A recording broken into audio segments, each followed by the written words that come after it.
Meeting point இணையதள நேயர்களுக்கு அன்பு வணக்கம்.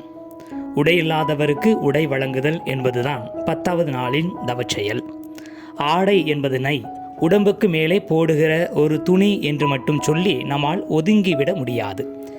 ஆடை என்பது இந்த மனித சமூகத்தின் மீது காலம் காலமாக நிகழ்ந்து கொண்டிருக்கும் ஒரு பனிப்போர்.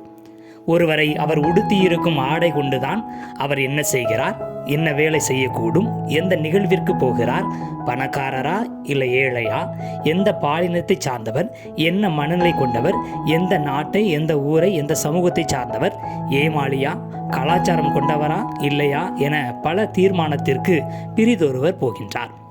எல்லாவற்றிற்கும் மேலாக ஆடை ஆளுமை சார்ந்ததாகவும் மானம் சார்ந்ததாகவும் இருக்கின்றது.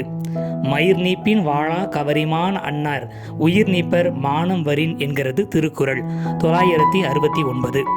இன்று ஆடைகள் நவீனமயமாக்கப்பட்டிருக்கின்றனவே அன்றி நாகரீகமாக்கப்படவில்லை. சிலுவை பாதையில் 10ஆம் நிலையில் இயேசுவின் ஆடை களையப்படுவதை சிந்திக்கின்றோம்.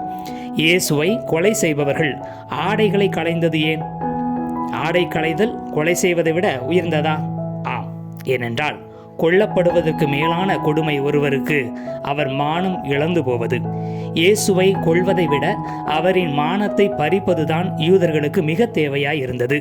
இயேசுவின் மானத்தை கெடுப்பதற்காகத்தான் கல்லால் எரிந்து கொள்ளும் தங்களின் வழக்கத்தை மறந்து சிலுவை சாவு என்னும் இழிநிலைக்கு கையளித்தனர். மேலும் அவரது ஆடையை களைந்து அவரை குற்றுயிராக, அதாவது மானம் இழந்தவராக மாற்றுகிறார்கள். ஆள் பாதி ஆடை பாதி என்று சொல்வார்கள். உயிர் பாதி அவரின் மானம் பாதி, இவை இரண்டும் இணைந்ததுதான் மனிதர் என்பதற்கான அடையாளமாக மாறுகிறது. இதனால் தான் நடுத்தீர்வையின் போது நான் ஆடையின்றி இருந்தேன், எனக்கு ஆடை அணிவித்தீர்கள் என்பதனை இயேசு அழுத்தமாக கூறி நன்றி சொல்லி அவர்களுக்கு கைமாறும் கொடுக்கிறார்.